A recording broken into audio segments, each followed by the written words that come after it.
Сол кезде бүкіл нәрсенің дәмі кетті. Она просто в депрессии. Да, для меня это было вау. Я не позволяла себе этого. Неужели женщина настолько не ценит себя? Бітпейтін жұмыс, ыдыс-аяқ, тамақ. Сен жай үйде отырсың, ақша тауып жатырсың ба? Жоқ. Жұмыс істеп жатырсың ба? Жоқ. Машинаң, көлігің, әдемі үйің бар ма? Жоқ. Онда сен бақытсызсың. Әйелдің өзі шешеді, ол бақытты ма, бақытсыз ба. Менде ақшам жоқ, күйеуім бермейді. Неге мен жертва болуым керек? Өзіңді тыңдап бастаған кез сол кез болды ма? Бүкіл нәрсе ол әйелдің өзінің қолында. Бүгінгі біздің подкастымыз «Отчаянные домохозяйки по-казахски» деп аталады.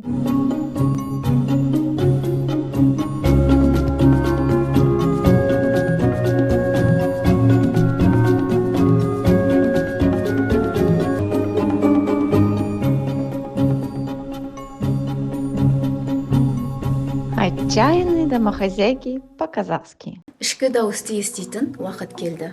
Менің өмірім әр әйелдің жан айқайы. Қызық болса, жүріңіз, бірге тыңдайық. Баршаңызға сәлем, бүгінгі подкастқа қош келдіңіздер. Всех приветствую на наш подкаст «Путь женщины». И сегодня подкаст будет на казахском языке.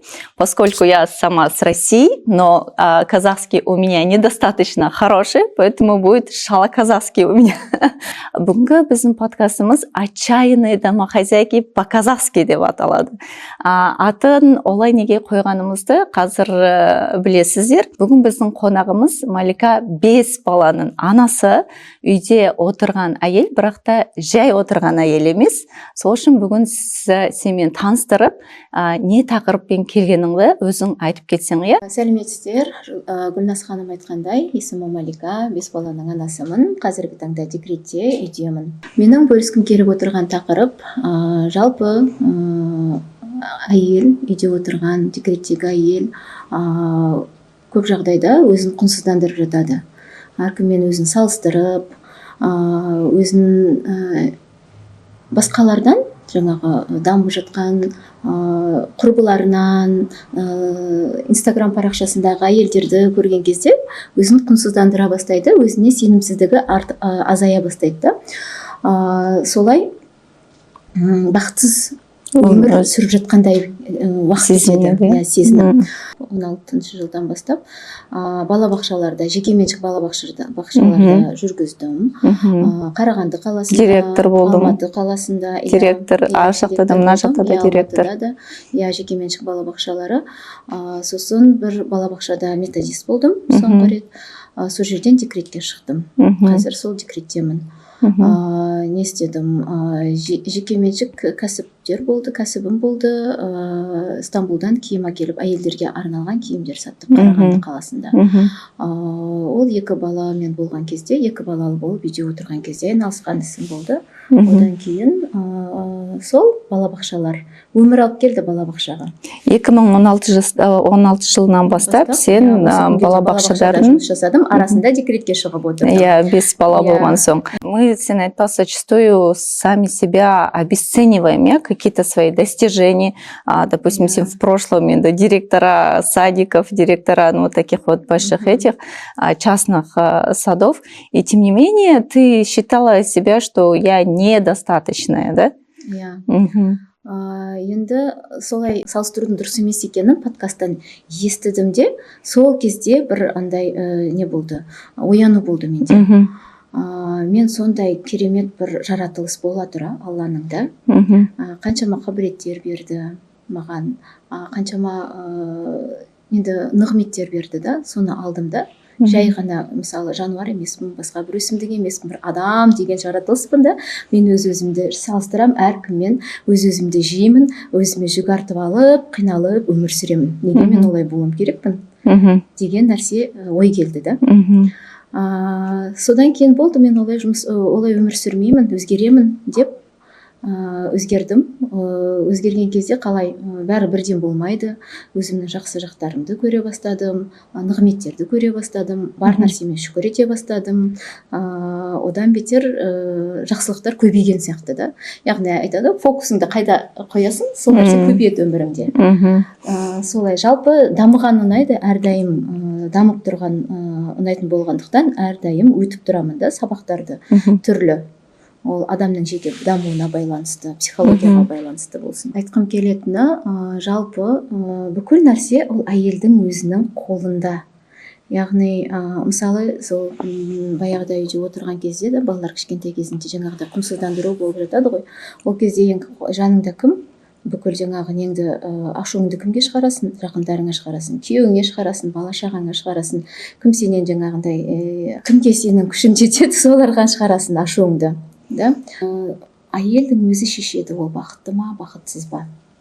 Өзіңді жаңағындай бақытсыз сезінген кезде, үйде балалар кішкентай кезде, балаларға шығарасын ашуыңды. Күйеуіңе шығара аласың, кімге шығара аласың басқа.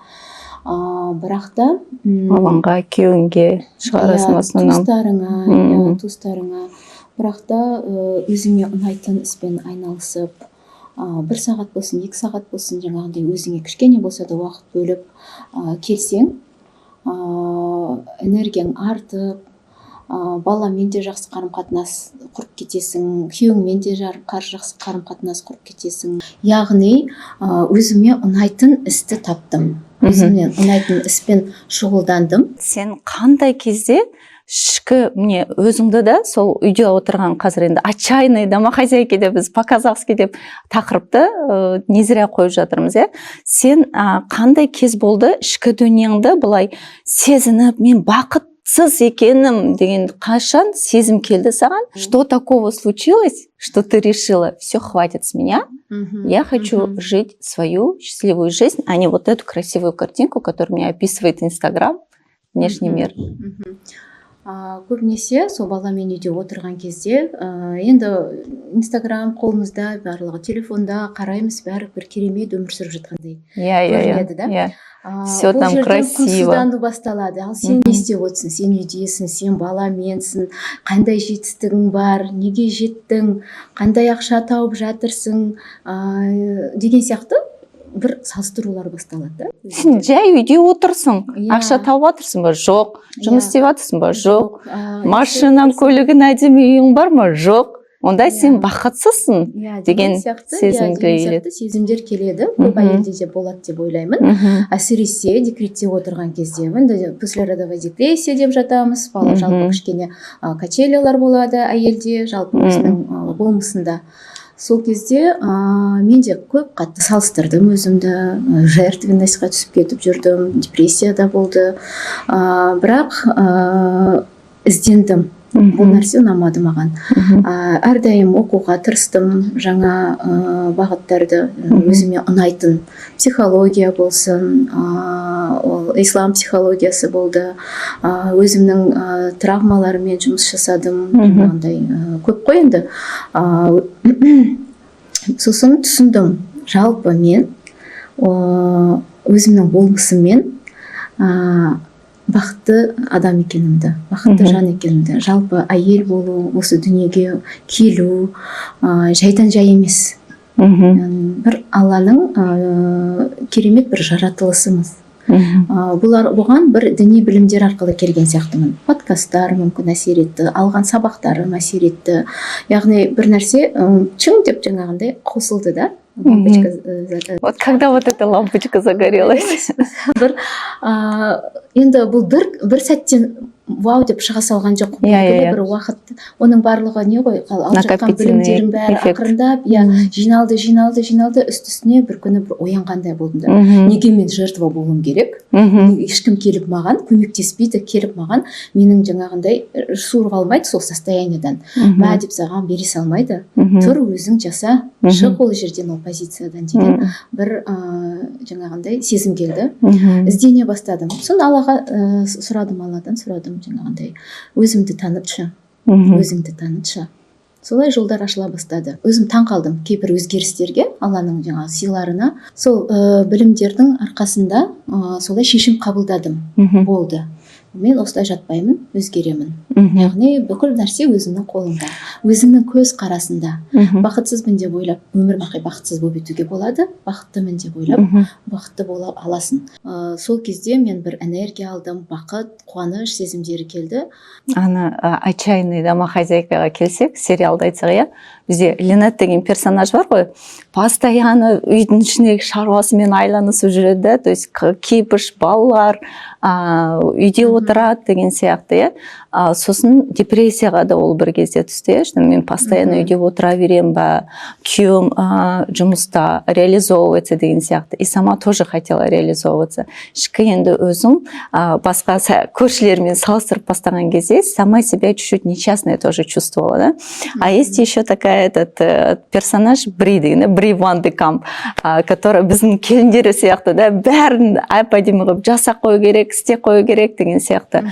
И үйде, иә, үйде тап-таза, тап-тинақтай болу керек, 5-6 тамағым жасалған болу керек деген сияқты. Біздің енді келіндердің былай айтқанда енді үйдің шаруамен келіннің обязанностьтары сияқты, иә. Бри Ван де Камп что-то с чем-то вот с нашими келинками чем-то похож, иә.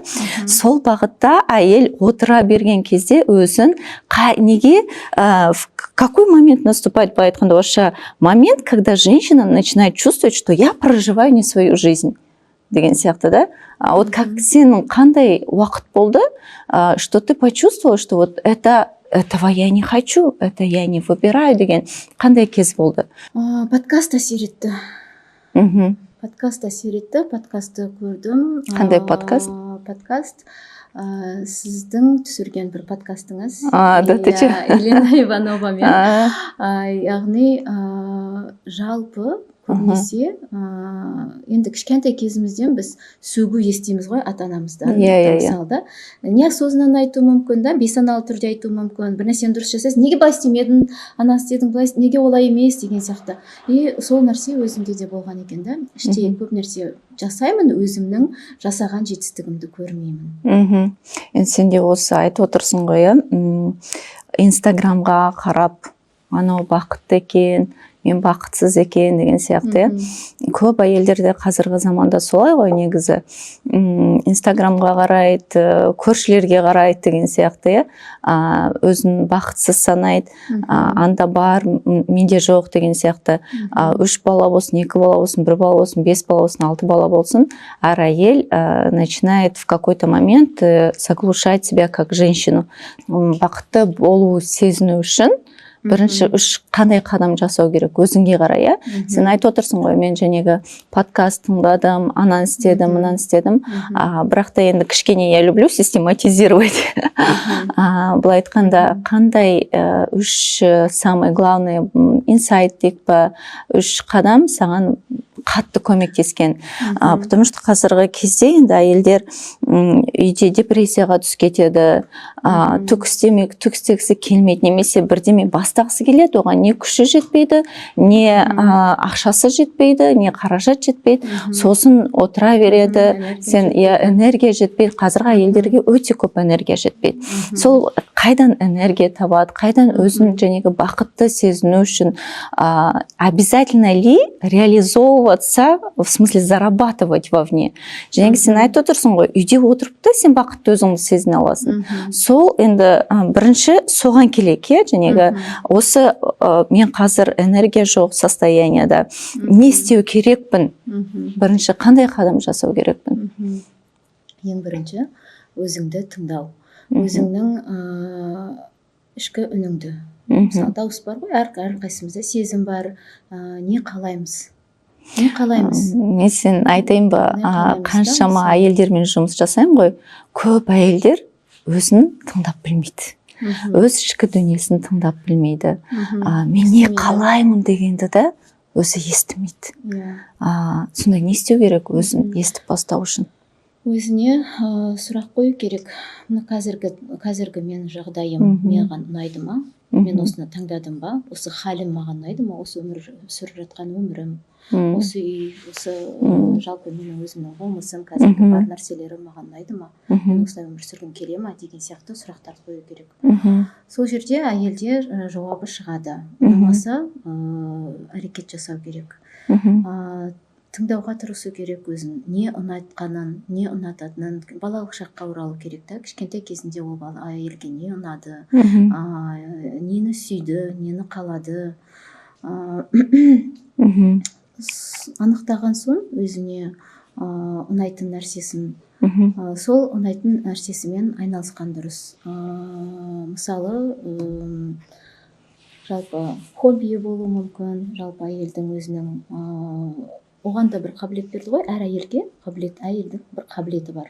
Біріншіден, получается, женегі сен өзіңді тыңдау керексің. Чего я хочу? Екіншісі, өзіңе ұнайтын нәрсемен шұғылдану. Сен таңертең кешке дейін жұмыста болуы мүмкін, бала шағадан қолың тимеуі мүмкін, бірақ болады ғой, мысалы, кішкене болсын уақыт табылады ғой, өзің бір демалатын нәрсең болады. Мүмкін сен ол жерде жаңағындай бір қолөнер жасайсың, мүмкін жаңағындай подкаст тыңдайсың. Бәрібір әр әйелде өзінің ұнайтын нәрсесі бар. Сол ұнайтын нәрсесін табу керек. Өзіне сұрақ қою арқылы, оның да жолдары бар, қалай табу керек екен. Сол ұнайтын нәрсеңді табасың, сол нәрсеңді жасайсың. Күніне 1 сағат, 30 минут, тым болмаса бөлу керек.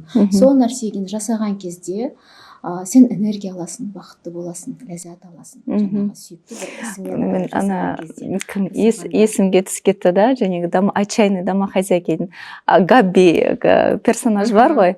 Оның енді жақсы көретін ісі не? Шопинг қой. Енді шопинг, бірақ та енді как стилизовать, как она же все это видит, то есть это же ее сильная сторона. Для нее, допустим, күйеуі, помнишь, ослеп, бір кез болды да, күйеуі көз көрмей қалады, сода үйде отырып қалады да. Үйде отырып қалады, бірақ үстін бәрін запустила, шашын бәрін запустила, жәнегі бұлшиып кеткен, сөйтіп кеткен. И бір кезде күйеуі енді как зрениеге восстановилась, она поняла, енді как я себя запустила деген сияқты да, сосын қайтадан өзін жинақтап бастады. Сол кезде күйеуі оған көрді да, бүкіл киімі бәрін сатып тастаған, енді ана емдеу үшін деген сияқты да. Сосын десе, әдемі көйлек сатып береді күйеуі. И она тогда поняла, что мне надо возвращать саму себя, ту самую Габи деген сияқты да, которая такая чекуля, короче, которая вот шопится, но это ее, как бы, это ее истинная суть. И сол жерде ол өзін тыңдап қайтадан бастаған кезде, когда она начала енді орысша айтқанда возвращать себя, саму истинную, она начала заново цвести, пахнуть. Сонда енді сен айтып отырғаның по сути сол ғой. Біз енді отчаянный домохозяйки по-казахски болған соң, енді кішкене адаптируем да под этот сериал. Сонда сол персонаж сол кезде қайтадан начала возвращать себя саму снова. То есть балалармен отырды, күйеуіне қарады, бірақ та себя запустила. И начала потихонечку возвращать себя. Недавно тоже один рилс видела. Біздің Қазақстанда бір қаншама әйелдер парикмахерға келді, шашы біткен нәрсе болып кеткен да, үйісіп, бірақ жабыс қалған да. И ауылдан келіні, шашын ана парикмахердар 6-7 сағат шешкен ғой. И мына дулькасын уже бет қатып қалған, етіп қалған. 20 жастағы қыз шашын жуатты, орамалдың астына тыға салады. Шашын жуатты, орамалдың астына тыға салады. И шашы бірақ бет қатып қалған да. Сонда комментарияда әйелдер жазып жатыр да, енді депрессияға түсіп кеткен әйел ғой. Үйде отырып, өзі айтады да, енді келін болған соң, неге қарайсың, андарға қарайсың, и өзімге уақыт болмады дейді. И некоторые осуждают, типа, ну как можно так себя запустить, что у тебя волосы вот как бы настолько запутали, что она там даже уже көгеріп кеткен ғой. Представь, шашын бәрі ішінде көгеріп кеткен, оны шешіп нетіп болғанша, сонда енді халге жеткен да. Сонда айтып жатыр да комментарияда, енді неужели женщина настолько не ценит себя, что вот до такого себя допускают деген сияқты. Бір әйелдер айтып жатыр, она просто в депрессии. Енді жаңеден туған, екінші балама 20 жаста енді екінші баланы жаңе туған, оны еще өз енді шешесі әкеп отыр да нәрсеге, парикмахерға. Сонда енді даже в такие ситуации бывает, то есть настолько отчаянные домохозяйки, что өзін сондай енді әкеп тастайды да, сондай халге жеткізіп тастайды. Енді это крайний случай, конечно, да, совсем деген сияқты одна крайность, а другая крайность, когда полностью в реализацию уходит. Енді біздің тақырып енді домохозяйки болған соң, вот как выйти из этого состояния, бірінші қадам сен айттың ғой, енді өзіңді тыңдап бастау, екінші любимым делом начать заниматься, я. Сонда осындай халдегі әйелдерге депрессиядағы өзін тыңдап бастау керек қой, я, негізі. Екінші қадам сонда, как Габи возвращала себя, солай сияқты любимым делом начать заниматься. Ақшам жоқ, қайдан мен любимый деломен заниматься етем? Малика, менде ақшам жоқ, күйеуім бермейді. Не істеймін сонда? Деген әйелдер. Уақыт жоқ, ақша жоқ деп жатамыз да, бірақ жұмыстан шаршадым деп жатады, қайдағы жаңа несі ұнайтын іс. Ондай жағдайда бәрібір сенің демалатын бір нәрсең болады. Бар да, ұнайтын нәрсең бар да. Сол нәрсені табу керек. Ақша жоқ, уақыт жоқ деп жатады. Мысалы, өзімнің қайдағы өзім жақсы көретініміз, оған уақыт жоқ, не қылам өз-өзімді тыңдап деп жатады. Бірақ шаршадым деп жатады да, мысалы жұмыстан келем, кешке дейін бала-шаға, уақыт жоқ, оған жаңағындай әртүрлі өзіңе сұрақтар қойып отыратын, қиялдап деп жатады, мысалы түсінбей жатады. Түсінбей жатады. Керек емес оны миды ашытпашы деп та, миымды ашытпашы. Бірақ ол сенің ішкі халің ғой, өзің ішкі даусың ғой, сен оны қалап тұрсың ғой. Егер тапсаң өзіңе ұнайтын ісіңді, ұнайтын хобби, демалатын нәрсең, сен жаңағы шаршап келген жұмысыңды да ұмытасың, ақшаның жоқтығында ұмытасың, белгілі бір уақытқа сен жаңағы нәрседен ләззат аласың ғой, қуанасың, энергия аласың, содан кейін өзіңді бақытты сезіне бастайсың. Түсіндіре алдым ба? Бұл жерде бәрін өзіңнің жұмысыңды тастап кет, тек қана өзіңе ұнайтын нәрсемен шұғылдан деген нәрсе емес та. Сен жұмыс жасайсың, кішкене бір белгілі бір уақыт қана өзіңе бөлсең ұнайтын ісіңе. Белгілі бір уақыт. Өйткені сен ол саған қажет, өзіңе қажет, сен одан энергия аласың. Ары қарай жұмысыңды одан бетер күшті жасайсың. Ары қарай күйеуіңмен қарым-қатынасың одан да жақсы күшейеді. Бала-шағаңа да мейіріммен, махаббатпен қарай бастайсың. Сен өзің қандай состоянияда болдың, сол состояниядан қалай шықтың? Және 3 қадам деп айтып отырсың ғой. Сол 3 қадам сен про себя расскажи, как ты сама из этого состояния вышла? Жалпы күнделікті быт болып кетеді ғой, бала-шаға, күнделікті өмір, сол кезде өзіңді ұмытып, өзің жоғалып кеткендей бір сезім болады. Бітпейтін жұмыс, соны жасау, сол ыдыс-аяқ, тамақ, бала-шаға, үй жинау, бір шаршап кетесің да, сол нәрседен. Күнделікті, одно и то же деп жатамыз да, бітпейді, күнде. Ұнамады. Мен өзім қайдамын, маған ұнайды ма деген сияқты ойлар келеді. Что ты чувствовала в этот момент? Қандай сезімде болдың? Шын қандай сезімде болды? Бұлай өмір сүргім келмейді.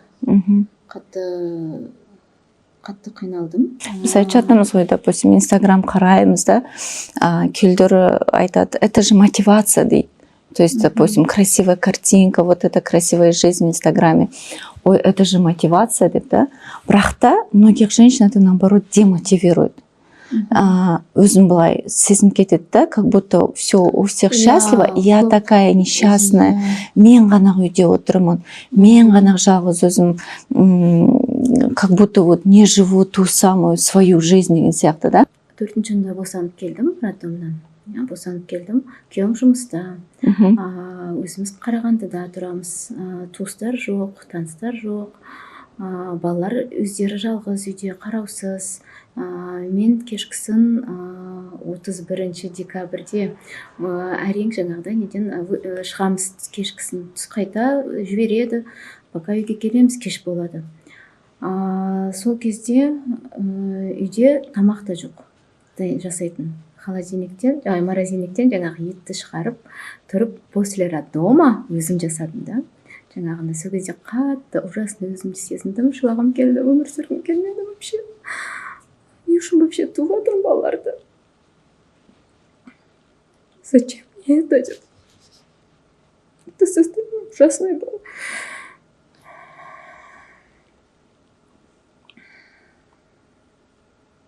Зачем? Келіп көмектесетін адамың жоқ. Балалар далада, суықта, ойнаған кешке дейін. Сол кезде болды, мен тумаймын дедім. Тумаймын, зачем? Бұндай өмірдің қажеті қанша?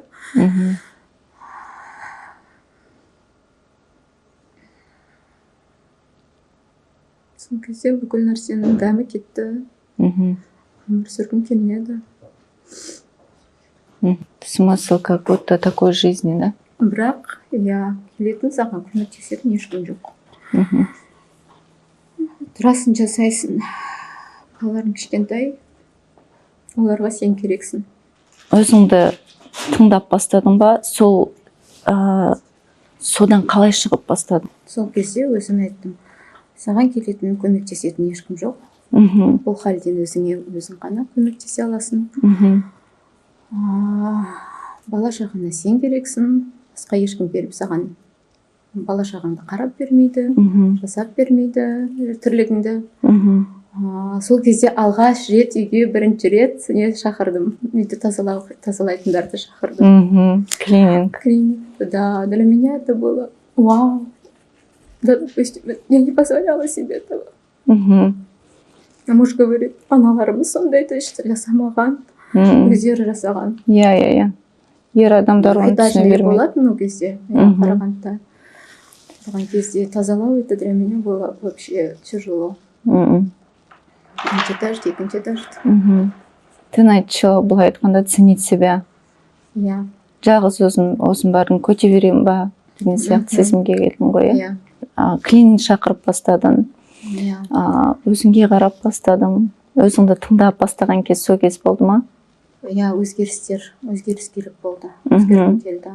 Бұлай өмір сүргім келмеді. Өзіме уақыт бөліп, жаңағындай қыдырып керек болса, басқа қалаға саяхаттап деген сияқты нәрселерді. Бүкіл нәрсені өзімізге өзіміз ғана не істейді екенбіз да, шектейді екенбіз да. Өйткені енді көбінесе өзіміздің модель біздің анамыз ғой. Ондай нәрсені анадан көрмегендіктен сен автоматты түрде солай өмір сүре бастайды екенсің да. Мысалы барлығы жаңағы күйеуің үшін, өзімнің анамды айтатын болсақ та, мысалы өзінің күйеуі, оның туыстары үшін өмір сүріп жатқан сияқты болатын да. Автоматты түрде сен де тұрмысқа шыққаннан кейін солай өмір сүре бастайды екенсің да. Басқа вариантты көрмейсің, білмейсің. Солай шектеп қоясың. Мысалы қатты шаршаймын, күнделікті өмірден шаршаймын, ұйқым келеді, бірақ өзіме элементарно ұйықтауға рұқсат бермеймін. Сами себя ограничиваем, да? Отырамын да күйеуіме, ой, шаршадым, я спать хочу, деймін да. Ну иди, поспи, дейді. У меня то же самое было. В чем проблема? Говорит, иди. Да, а что, говорит, так можно? Я такого не видела. Я видела, что до последнего құлағанша жүре береді тірлігін істеп. Еще өзіне ұнайтын нәрсе емес қой. Жаңағындай ел біреу кеп қалса ұят болады, ананы жинап қояйын, біреу кеп қалса жаңағындай ананы пісіріп қояйын деген сияқты нәрселер да. Біз кеше екеуміз әңгімелесіп отырдық қой, да? Сонда мен айтамын ғой, Малика, которую я знаю вот 5 лет назад, это вот который печет, бәрін өзі жасайды, бәрін қолынан істейді. Қарағандыда тұрғанда салатты как будто все сама. Нанды да, бүкіл тамақты да бәрін өзің пісіретінсің да. Қазір ше? Қазір ондай жоқ. Қазір шүкір ол кезде де андай сатып алатын да жерлер аз етін да, Қарағандыда. Қазір ондай емес. Қазір. Но сейчас ты себе позволяешь, получается. Қазір үйде көп нәрсе жасай алмаймын, үлгермеймін.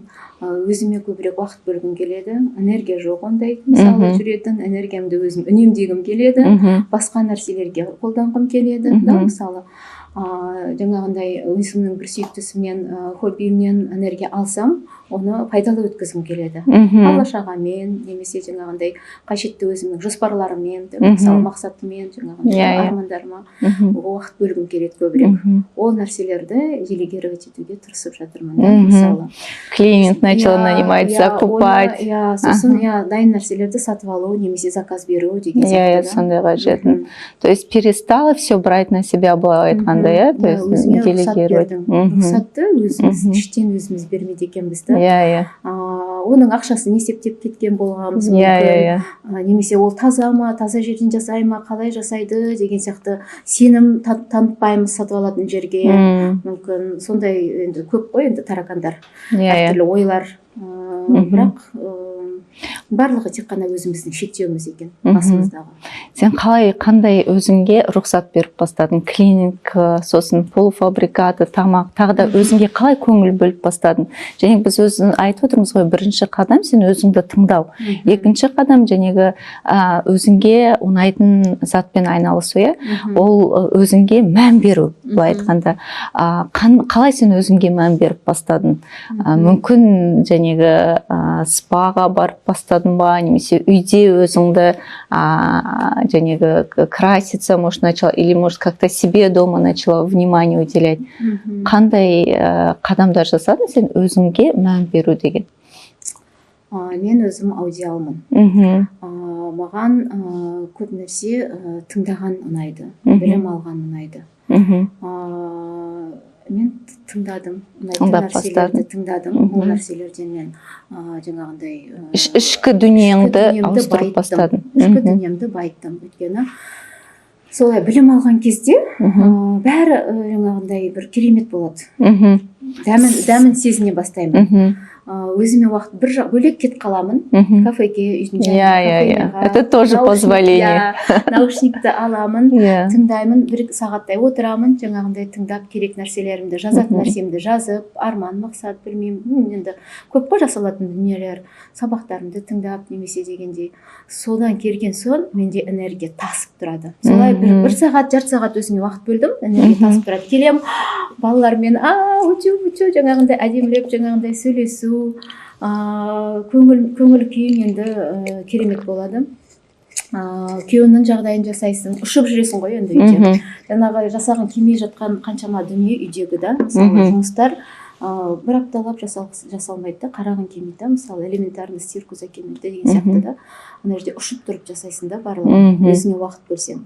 Мен соны түсінбеген екенмін да, біраз уақыт бойы мен өзіме жеке үйден кетіп қалып, кішкене өз-өзімен қалу, өзіңе жаңағыдай өзіңді тыңдау деп жатырмыз ғой, өзіңді тыңдай алмайсың үйде. Өзің тыңдай алмайсың. Бес бала бақырып тұрғанда. Өйткені келесі жасалу керек жұмыстар ойыңда тізіліп тұрады да. Ана жерге жаңағыны салу керек, мынаны бүйту керек, мынаны жіберу керек, жаңағы неге курсына, жаңағы сондай жұмыстарың толып тұрады миыңда.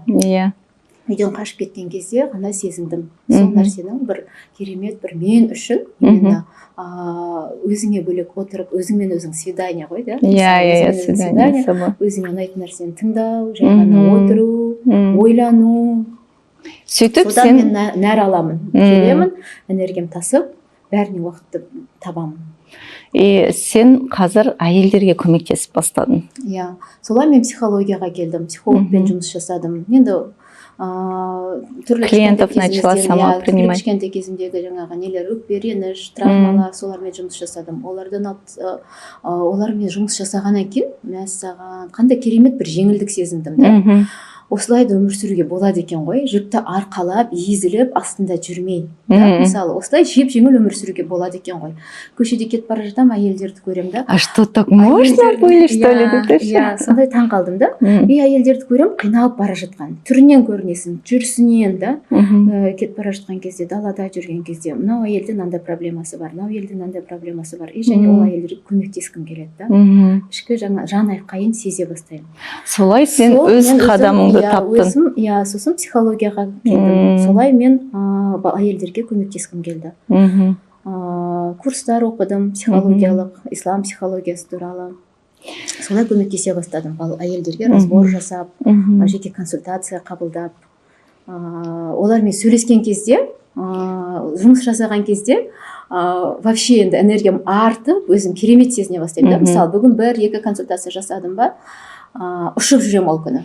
Получается, сен былай өзіңді тыңдап бастадың, сосын начала больше время уделять себе, өз жәнегі не маған ұнайды дегенді таптың. Ал енді үшінші қадамды айтып кетсек, үшінші қадам, және біріншісі сол, екіншісі өзінің енді любимое дело деген сияқты да. Үшіншісі не болды? Үшіншісі өзіңнің жаңағы керемет идеальный өмір дейді ғой. Видение, новое видение дейміз. Өзіңнің жаңағы сондай өмірің, өзіңе ұнайтын өмір. Сол өмірде, сол өмірге жеткің келеді ғой. Мысалы, қандай үйде тұрып жатсың, қандай іспен шұғылданып жатсың. Әр әйелдің бір керемет, бір идеальный картинасы болады ғой. Өзінің көз алдында елестететін. Сол халде, егер мысалы өмір сүріп жатсаң, сол бүкіл нәрсең бар. Сол күніңді өмір сүріп жатырсың, сол күнде жүрсің. Соны сезініп өмір сүру. Шын мәнінде болады, қазір темеде болады, мысалы шаршап кетем да, жаңағындай бір ашуланып кетем. Адамбыз ғой енді. Мысалы зигзаг сызамыз бәріміз да, мысалы качелялар болады дегендей. Сол кезде сол состояниені, сол өмірді, сол картинаны елестетем. Мен ол жерде қандаймын. Жить из этого состояния. Мен ол жерде қандаймын, мен ол жерде бақыттымын. Мысалы, саналы өмір сүріп жатырмын. Мысалы, қалаған өмірімді сүріп жатырмын. Қарым қатынасым қандай. Сол нәрсені дәл қазіргі моментке алып келу. Мысалы, қазір ол кезде мен қандай балаларымның сүйікті анасымын, мейірімді анамын да, мысалы, сол состояниеға енуге тырысамын. Мысалы, кезінде айқайлай салу, ұрса салу бір норма болса, қазір уже норма емес. То есть сен для себя выстраиваешь, былай айтқанда, новый сценарий жизни. Сол сценарийда менің состоянием қандай? И сол состояниемен өмір сүріп бастау, Өйткені ол идеальный картинаға ешқашан жетпейсің сен, қазір сезінбесең. Арман болды ол, белгілі бір кезінде да. Арман болды, ол арманың сенің, бірақ ол арманды сезіну керек да. Сезінген кезде тәттірек болады да, оңайырақ болады. Енді былай енді қорытынды жасасақ, қазіргі әйелдерге не айтқым келеді?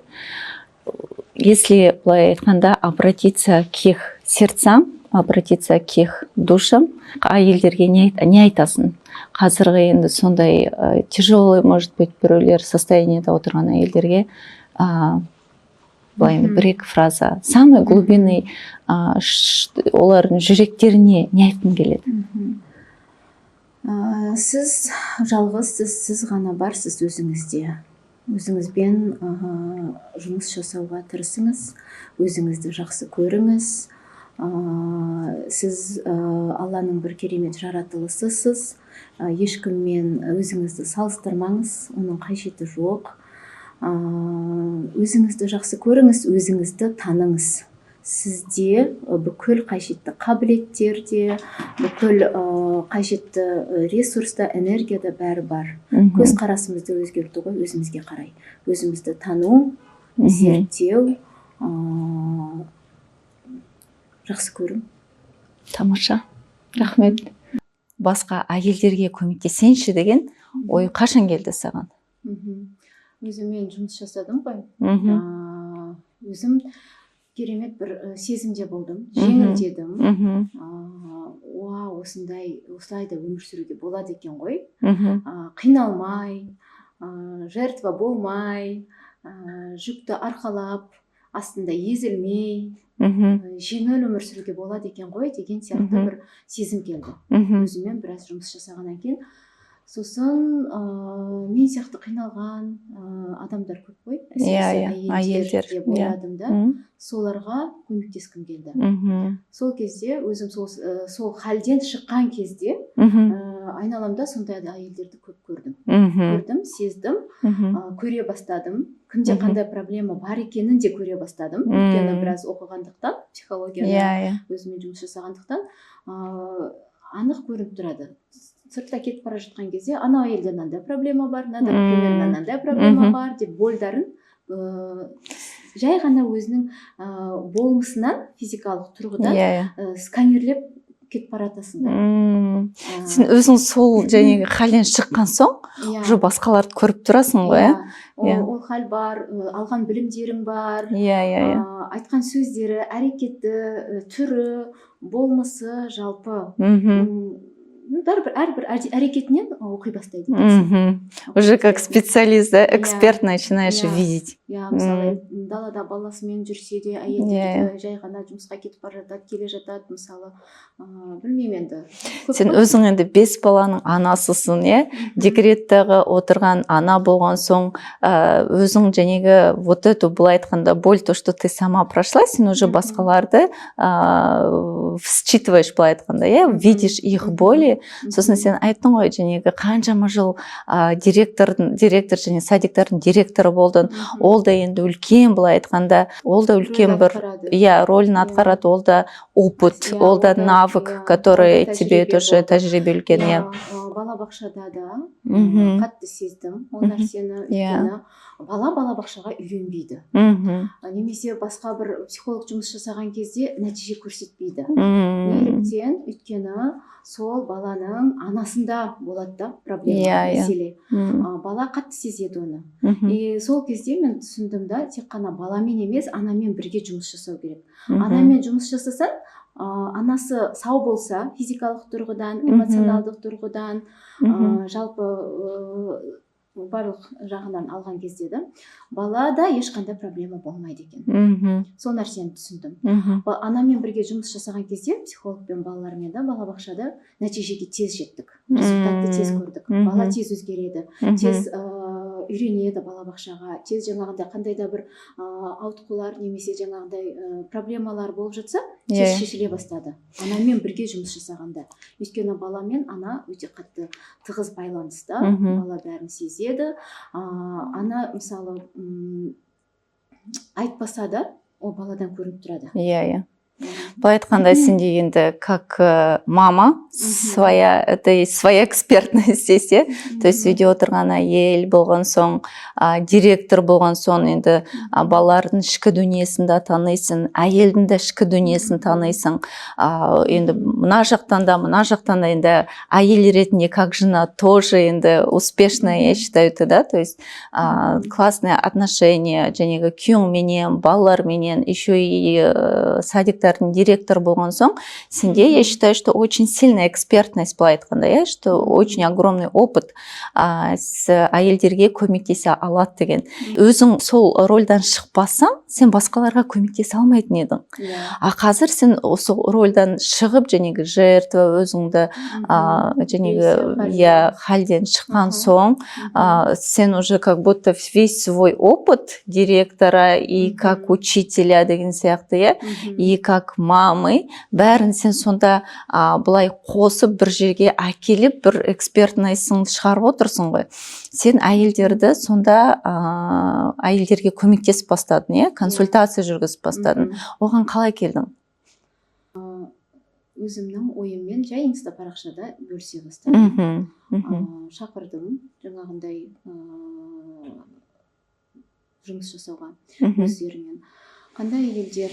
Ең бірінші көбінесе тревожный мамалармен жұмыс жасадым. Балабақшадан басталды. Өйткені мама баланы қалдырып бара жатқан кезде бір не болады, өзінде чувство вины болады. балабақшаға қалдырып бара жатқан Ол кезде бала қалай болады екен деп уайымдап тұрады ғой шын балаға. Ол бар, сосын бөлек мен жаңағындай ерте баланы беріп қойдым деп өзін жей бастайды, чувствовать дейміз ғой. Сол нәрсе қосылады, тағы да жаңағындай тәрбиешісі дұрыс қарамайды, тағы да басқа нәрселерді, бала бір нәрсе болып қалады. Именно сондай мамалардың балаларына бір нәрсе болады да, потому что өзі сол нәрсені ойлап тұр, шақырып тұр да. Сол кезде жаңағындай түсіндім, мамамен жұмыс жасау керек екен. Жеке шақырып алып мамалармен сөйлесетінмін. Сол кезден бастадың. Сол кезде ол әдейі болған жоқ, солай басталып кетті балабақшада. Жеке өзін шақырып алып кабинетте жаңағы чувство вины бар ма, не бар ма, сұрақ қою арқылы ол адамдармен жұмыс жасайды бастадық. Сол әйелдермен. Сол әйелдермен жұмыс жасаған кезде балалар да тезірек жаңағындай результат көрсетті. Сен жәнегі директор болдың, сосын қайтадан 4-5 баланы тудың. Қазір 5 баланың анасысың. Сосын сен жеке әйелдерді прям консультация жасап бастадың, әйелдерге. Ол жерде қандай тақырыппен саған келді, қандай проблемамен келді? Әртүрлі запростар болады. Ол мүмкін ол реніш болады, травмалар болады, әртүрлі бейсанамен жұмыс жасаймыз. Өзінің мәселесін запросымен келеді кез келген. Сонымен жұмыс жасаймыз. Адамның өзін жақсы танитын өзі ғой, жауапты да беретін өзі. Бейсанадағы, подсознаниядағы жауапты шығарамыз жұмыс жасау барысында. Яғни өзі бір мәселені алып келеді, мен мынандай бір шешім қабылдай алмай жатырмын, мынау мәселе шешілмей жатыр. Сұрақ қою арқылы, жаңағыдай белгілі бір техникаларды қолдану арқылы, белгілі бір құралдармен өздері жауапты айтады, өздері шешім қабылдайды. Яғни көп жылдар бойы созып келе жатқан, шеше алмай жатқан мәселелері шешіледі. Солай сен әйелдерге көмектесіп бастаған кезде өзің қандай сезімде болдың? Керемет. Ол кезде мысалы бүгін бір консультация жасасам, немесе 2 консультация жасасам, онлайн жасаймын да қазір көбінесе. Соның өзінде бір энергиям артып, ұшып, жүгіріп, жаңағындай нем қосылып кетеді да, короче. Робот болып кетемін да. Қалай десем енді робот болғанда андай тоқтамай, шаршамай, бүкіл нәрселерді, жұмысымды бітіріп тастаймын. Энергиям тасып тұрады. Қуанышты болам, бақытты болам. Мне кажется, вот как понять, что это мое любимое дело дейді ғой. Өз енді, мынау енді менің сүйікті ісім қалай түсінуге болады десем, мне осылай түсінуге болады. Сен қандай сезімдесің? Өзінің ішкі дүниесімен бөлісіп жатады ғой. Айтады, ішкі сырын ақтарады, айтады да, мысалы, болын айтады. Және шыққан результат болған кезде, сол жаңағыдай, сол қиын кезден шығып результатын көрген кезде, жұмыстың соңында да, мысалы, консультацияның соңында адам өзгеріп шығады ғой. Сол кезде өте қуанышты боласың да. Қандай да бір пайдам бір жанға болсын тиді да. Мысалы, бүгін бір жанға бір пайдан тиді. Оны сөзбен айтып жеткізу мүмкін емес. Керемет бір қуанышта боламын, энергияны тасып жатады, артып жатады. Ары қарай дальше больше деген нәрсе пайда болады. Көбірек пайдам тисе екен, көбірек әйелдер осыны білсе екен, осылай қиналып өмір сүрмесе екен. Оның барлығы біздің мына жақтағы нәрсе ғой, жаңағыдай мимен ғой, мимен жұмыс қой, былай қарай айтқанда. Мимен, сезіммен. Солай сен жәнегі үйде отырған әйелдер болсын, ішкі жәнегі депрессия дейміз, ішкі қинал, өзін таппай жүрген әйелдермен жұмыс жасайсың. Сезбей жатқан әйелдермен жұмыс жасаймын. Сен өзің нәрсең туралы айтып кетші, продукт, өзімнің өнімім мини-курс, қолжетімді бағада. Ол жерден жалпы 3 сабақ бар дедің. 3 сабақ қандай тақырыптарға не алады? Ол жерде бірінші сабақта өзің мен кіммін деген сабақ, өзін тану үшін. Жалпы қазіргі таңда көп әйелдер өздерін танымайды, сезбейді деп жатамыз ғой, жаңағы автоматты түрде өмір сүріп жатады. Үй, бала-шаға, жұмыс, сол жаңағы бір рутина деп жатамыз ғой, айналып жатады, өзін ұмытып кетеді. Женегі біз әйелміз, анамыз деген сол сияқты. жерде мысалы ол курста өзін тануға көмектеседі, Мгм. өзін сезінуге көмектеседі, қайтадан өз өзіне келеді. Женегі айтып жатырмыз ғой, біз әйеліміз, анамыз да, то есть Мгм. келін, основной енді біздің қазіргі қоғамымыздағы рөлдері сол ғой әйелдің. Біз енді туған кезде сен әйелсің деп айтады ғой, ты родилась девочка либо мальчик деп айтады, Мгм. қыз туды дейді. Сонда біз қыз ретінде қандаймыз екенімізді жоғалтып аламыз ғой. Мини-курс 3 сабақтан тұрады. Бірінші сабақта адам әйел өзімен танысады. Мен Мгм. кіммін? Жалпы ұмытып кетеміз да, кім болғанымызды, қандай болғанымызды. Мысалы, елестететін болсақ, 5 жаста біз қандай едік?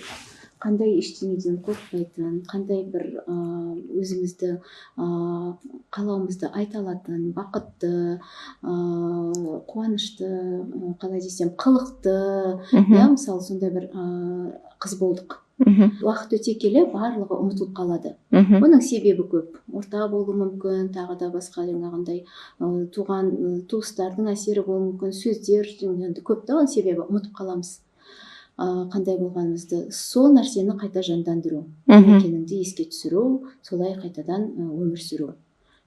Услышать себя дейміз ғой енді орысша. Қылықты, өзі қалауы бар, өзінің көзқарасы, сезімі бар, елдің жаңағындай қалауымен емес, өзіңді естіп, масканы шешіп, шынайы өзіңді тану. Бірінші сабақта сол туралы айтылады. Қысқаша айтатын болсақ, үйретіледі.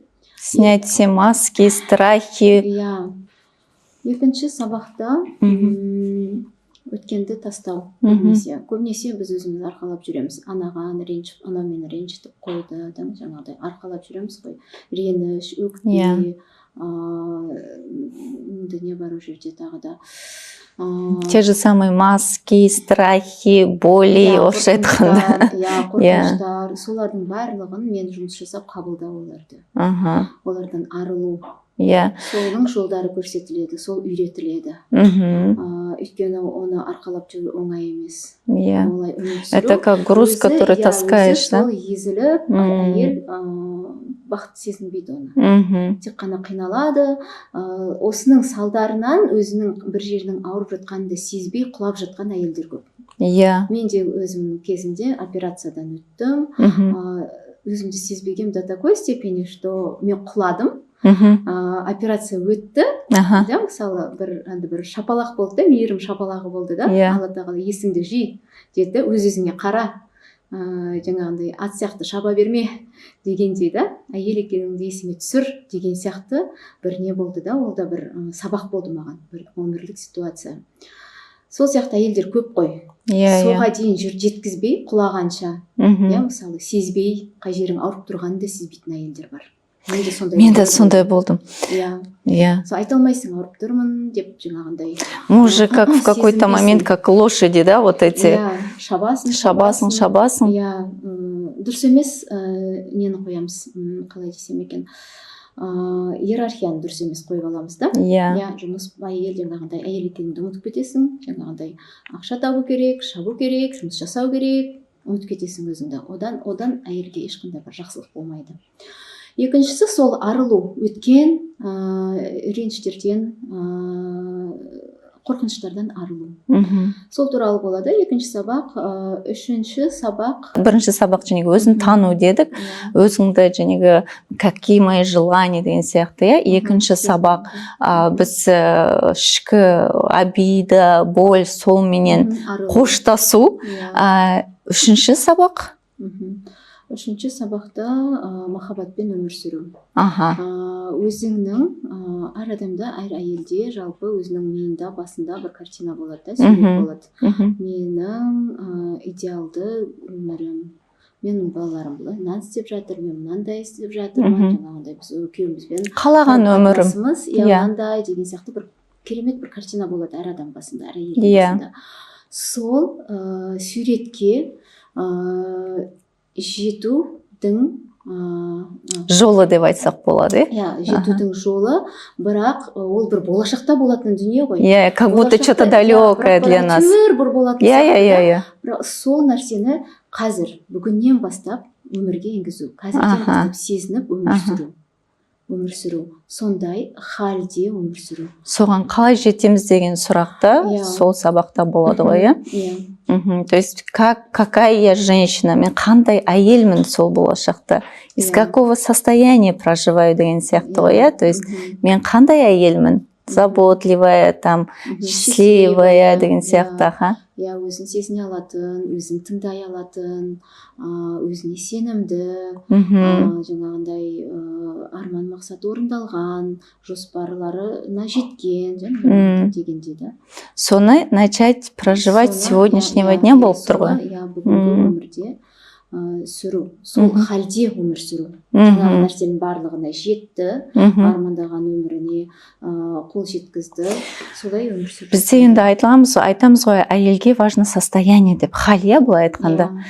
Бізде қазақтарда сұрайды ғой, сенің халің қандай деп, иә, қал қалай деген, бізде қазақтар қалың қандай деп сұрайды, халің қалай деген. Сонда хал деген, оказывается, состояние деген сөз екен, да? Сенің ішкі состояниең қандай деген сұрақ. Қазақ тілі қандай, очень былай глубинный деп айтсақ болады, сонда әйелге маңызды сол хал болып тұр ғой, сенің ішкі состояниең қандай, халің қандай деп, сонда біз сен айтып отырсың ғой, және сол біз әр әйел өзінің келешек картинкасы бар, сол картинкада мен қандаймын деген сұрақ, біздің халіміз қалай деген сұрақ қой. Енді әйелге на самом деле важно проживать из этого состояния. Сонда сен әйелдерге сол состояниені қалай сегодня проживать деген сұраққа жауап беріп отырсың ғой. Иә. Соған қазір бір кішкене лайфхак айтып кетсең, сол состояниені бүгін как проживать? Допустим, я там какая? Внутренне спокойная, тревожная аналар бар деген сияқты. Как мне сегодня проживать из этого состояния? Сол спокойный халде мен бүгін қалай өмір сүре аламын? Мына жерде 5 балам бақырып жатыр, 4 балам бақырып жатыр деген сияқты. Күйеуім диванда жатыр, мен қалай спокойный боламын, Малика? Сол жаңағы өзіңнің керемет жаңағы картинаңа оралу, ең біріншіден соған оралу, соны елестету, көз алдыңа елестетіп, шын мәнінде сезінуге тырысу керек та, сен ол жерде қандайсың. Иә, мысалы, менің жаңағы суретімде мен любвеобильная деп жатамыз ғой, да, балаларымды өте жақсы көретін, мейіріммен айналама қарайтын, да, мысалы, сол халді өзіңе кию керексің, да, дәл қазір. Соны кию керексің. Оны қалай киесің? Оны қалай киесің? Вот спокойный. Как я могу быть спокойной, если дома кипиш? Есікті жауып алып, бөлек бір бөлмеге барып, есік жауып алып, армандайсың. Халге кіресің.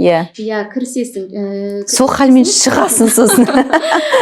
Ойланасың жаңағындай да, мен сондай өмір сүріп жатырмын, балам жаңағы ананы істеп жатыр, күйеуім мынандай, мен жаңағы мынандай жетістіктерге жеттім, мынандай үйде өмір сүріп жатырмын, немесе мынандай қалада өмір сүріп жатырмын да, сол арман мақсатыңды елестетесің, сол жерде жүргендей өзіңді елестетесің, содан кейін сол халге кіруге тырысасың сол нәрсемен.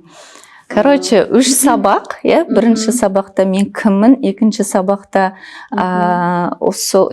арылу, обида, өкпелі реніштерден, үшіншісі увидеть себя новую, былай айтқанда, какая я новая. 3 сабақ, қанша тұрады сонда 3 сабағың? Ол мини-курс 4500 теңге. 4500 теңге. Қолжетімді. Өте қолжетімді. Әр әйел алатын. Декретте болсын, табысы жоқ әйел болсын, табысы бар, бірақ жаңағындай да таңертең кешке дейін жұмыста, шаршаған әйелдер болады ғой, мысалы. Самоценность деп айтамыз ғой, өз-өзін құнсыздандырып қояды ғой көбінесе әйелдер. Сол сабақ арқылы өзін табады, өзінің құнды жан екенін сезінеді, қайта оянады, да, былайша айтқанда.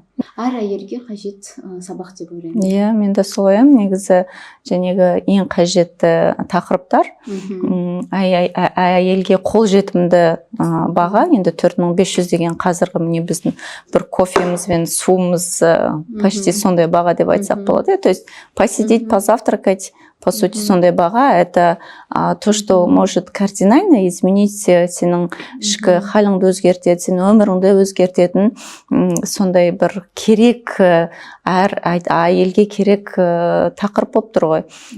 Сен шыңмен өзгермесең, сен сыртында еш нәрсе өзгермейді. Біз әйелдер солаймыз енді. Біздің жаратылысымыз сондай.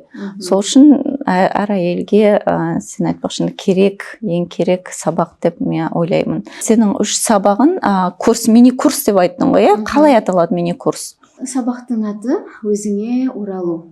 Аты да прям в тему, в точку, өзіңе оралу. Жоғалып кеткен әйелдер көп, өзін сезбейтін әйелдер көп. Әр әйелге қажетті сабақ деп ойлаймын. Сондықтан 3 сабақ онлайн, то есть можно записи любой уақытта сатып алады и тыңдай берсе болады. Қалай сатып алуға болады? Давай сен инстаграмға, парақшаңға кіріп, директқа неме деп жазсын? Өзіңе оралу деп жазсын, Маликаның инстаграмына кіріп, директке өзіңе оралу деп жазсаңыз, осы сабақты, осы мини-курсты қалай алуға болатын Малика сізге жауап береді.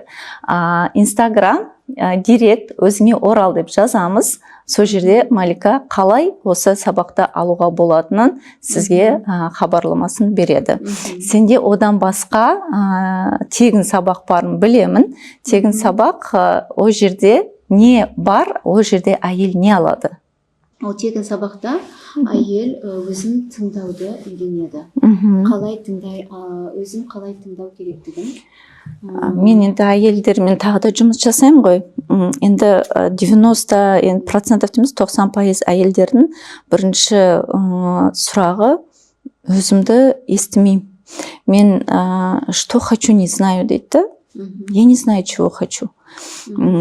Истинные, айтамыз ғой, твои истинные желания.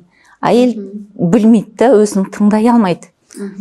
Сондай сен сол сабағында өзіңді қалай тыңдау деген сияқты, өзімді как услышать себя, как истинную женщину, сондай ғой, негізі. Ол тегін сабақта әйел өзінің ішкі жан дүниесін қалай тыңдау керек екенін, қалай ести алатынын үйренеді. Сол жерде түрлі техникалармен бөлісемін. Әйел өзін тыңдауды үйренеді. Өкінішке орай көп адам қазір, көп әйел өзін сезінбейді, тыңдай алмайды, айта алмайды, өзінің қалауын айта алмайды. Ол сабақты қалай алса болады? Ол тегін сабақты директке сабақ деп жазса, мен жіберетін боламын. Сенің тақырыбың өте пайдалы болатынына сенемін, әр әйелге керек екенін сенемін. Біздің енді қазіргі қоғамымызда, когда женщина была айтқанда очень сильно погружена либо в быт, либо в реализацию, кетіп қалған әйелдерге баланс жоқ, өзін тыңдап білу деген, өзіңе көңіл бөлу деген өте маңызды тақырып, немесе в обидах закопанные, содан шығу енді маңызды деп ойлаймын. Саған рахмет, осындай күшті беріп отырған сабағыңа. 4500 деген енді продукт тоже өте арзан деп ойлаймын. Енді қолжетімді, әр әйелге қолжетімді, соған беріп отырғаныңға ризамыз. Сосын сенде консультация бар, то есть 4500 и консультация курстың өзін жеке қарау, сабақтар жазылған, оны қарау 4500 теңге. Және мен өзім жеке консультация жасаймын, жеке жұмыс жасаймын әйелдермен. Ол консультацияның бағасы 15.000 теңге. Получается, мини-курс плюс консультация, екеуі 15.000 теңге. Жалғыз курсты алатын болса 4500 теңге. 4500, сосын 4500-дікін алып, сосын консультацияға доплатить болады ғой, сосын кіруге болады. Күшті. Маликаның дерегіне өзіңе орал деп жазсаңыздар, Малика қалай ол курсты алуға болатынын айтып жазып береді. Малика, бізде саған кішкентай сыйлық бар. Сабыр сыйлық деген біздің спонсорымыздан осындай, как раз саған пиджағыңға сай, орамал. Мен осы орамалдың бәрі осы сабыр сыйлықтан. Саған твой платок, твоя корона дейді. Сен бүгін айтып отырдың ғой, что хочу тоже покрыться деп. Мүмкін осы сондай бір қадам болсын. Рахмет үлкен.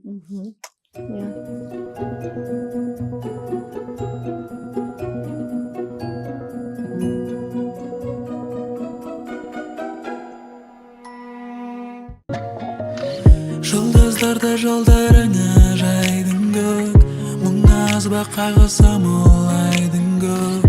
Сен өнердің адамысың, ақынсың, содан болар қуаныштан қайғың көк. Жалпы мынау саз өте қатты біздің болмысымызға ұқсайды. Әйел сияқты, өте нәзік. Егер бір жерін жөндеймін деп қатты қысып жіберсең, дұрыс емес басып жіберсең, сынып қалады да. Өзімізге қатты ұқсайды. Сондықтан нәзік болу керек деші өзіңмен.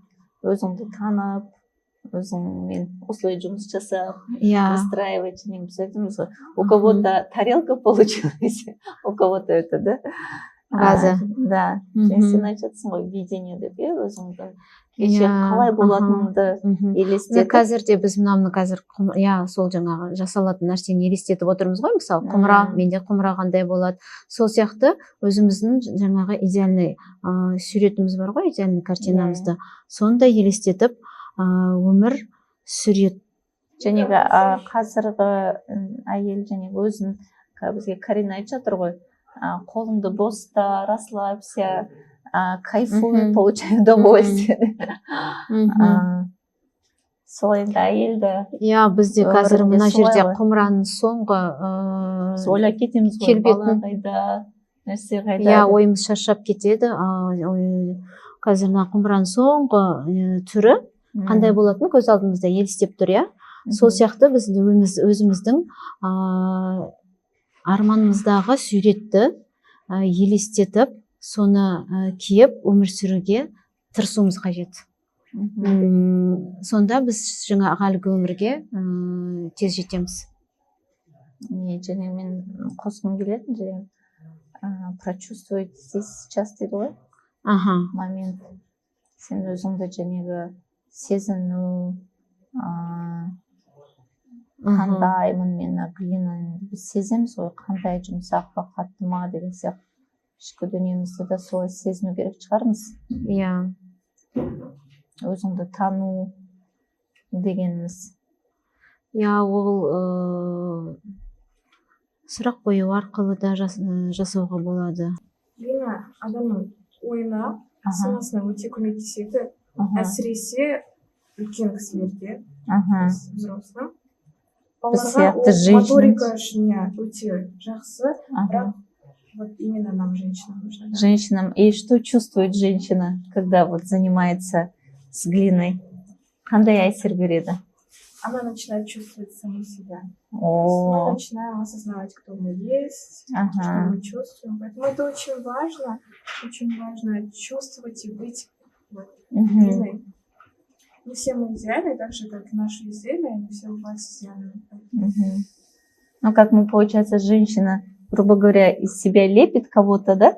Точно так же, наверное, и про чувствование себя. Лепим, да. Ну, как говорят, женщины все мы сильные, да. Заново создаем себя, да? Мы заново создаем себя, как из этой глины. Өзіңе ораласың. Какая еще терапия? Какую еще терапию можно вот через глину получить? Ну, самое частое это самопознание. Как можно себя познать через глину?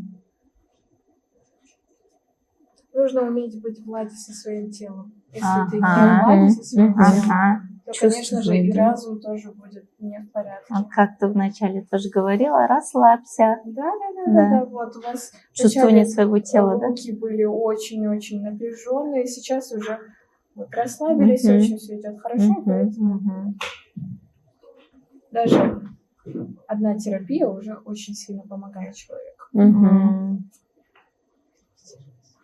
Сыртка, да? И что на исходе может женщина получить? Все что угодно. Мы не можем предсказать, но это будет что-то невероятное, потому что мы из куска глины слепили что-то новое, что-то, чем мы можем пользоваться.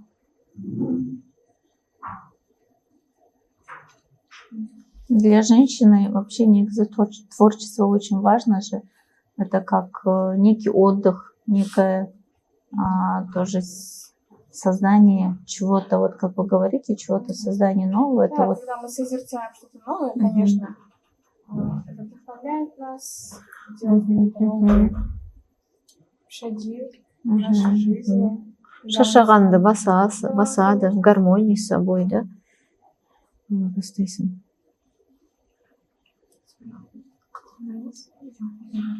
Ну, это вот как әйел жолы деп айтып жатырмыз ғой, как путь женщины, да? Және подкастымызға оралсақ, және вот это вот как создание чего-то нового, это как әйелдің жолы сияқты, да? Как путь женщины, которая в итоге шаг за шагом творим, создаем какой-то новую себя, былай айтқанда.